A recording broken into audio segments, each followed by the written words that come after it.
என்னடா கல்யாணத்தை தீயலா விடுறீங்க அப்படின்னு சொல்லி பயங்கர ஆச்சரியமா பார்த்துட்டு இருந்தோம்.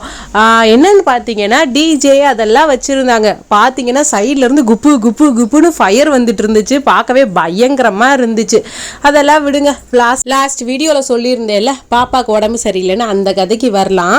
பாப்பாவுக்கு ஆமாம் போன இடத்துல கொஞ்சம் உடம்பு சரியில்லாமல் போயிடுச்சு. இருமிட்டே இருந்தாங்க கண்டினியூஸாக. வீட்டில் இருக்கப்போ கண்ட்ரோல்டாக இருந்துச்சு இருமல். கண்டினியூஸாக ஏசி காரில் ட்ராவல் பண்ணதோ என்னமோ பாப்பா மறுபடியும் இருமல் ட்ரிகர் ஆயிடுச்சு. கண்டினியூஸாக அங்கே போயிட்டு வாமிட் வேற பண்ண ஆரம்பிச்சிட்டாங்க. என்ன பண்ணுறதுனே தெரியல. வீட்டில் ஏதாவது இருந்தால் கூட சரி அப்படி இப்படின்னு சொல்லி சமாளிச்சிடலாம். வெளி இடத்துல வந்துட்டோமா ஒரு மாதிரி பதட்டம் ஆயிடுச்சு.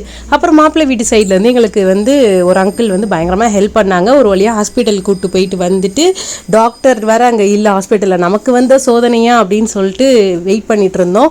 டாக்டர் கால் பண்ணி எங்கள்கிட்ட பேசி பாப்பாவுக்கு நைட்டே ஓரளவுக்கு க்யூர் பண்ணிட்டாங்க. அந்த வாமிட்டையும் ஸ்டாப் பண்ணிட்டாங்க, அதிகமாக இருமுறையும் ஸ்டாப் பண்ணிட்டாங்க.